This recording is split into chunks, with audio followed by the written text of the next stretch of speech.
इकडं ना हा केलं की तोंडातून वाफ निघते अशी थंडी चालू झाली आहे. तुमच्याकडे कशी थंडी आहे ना मला कमेंटमध्ये नक्कीच सांगा. आणि श्रवण बघा उन्हालाच बसून आज चित्र काढत होता. म्हणलं काढ बाबा उन्हाला बसलं तर बरंच आहे. त्यानंतर मी माझं सगळं आवरून घेतलं आणि आवरल्या बघा कसा अवतार छान असतो. त्यानंतर हा अजय देवगणनी बघा कशी फिल्ममध्ये एंट्री मारली होती 2 मोटरसायकलवर तसा काहीतरी खेळण्याचा हा प्रयत्न करत होता.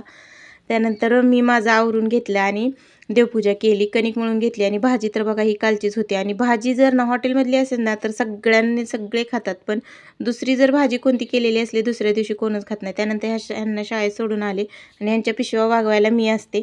माघारी येताना शाळेतून फुलं घेऊन आले देवासाठी. खूप प्रकारची फुलं आणलेली होती, त्यामुळे ना देवघर पण इतकं सुंदर दिसत होतं ना, मी दाखवते तुम्हाला.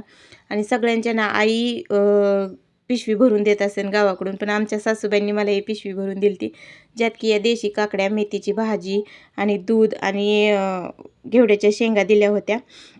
आणि या पिशवीमध्ये होते कांदे. त्यानंतर दूध वगैरे तापवून घेतलं आणि ना लहानपणी माझी मम्मी ना 31च्या दिवशी ना वडापाव बनवायची आणि थम्सअपची बाटली असा असायचा आमचा 31. तर तुम्ही कशाप्रकारे 31 साजरा करत होता ना हे कमेंटमध्ये मला नक्कीच सांगा. त्यानंतर शेंगा वगैरे नीट करून ठेवल्या. भेटू परत. बाय.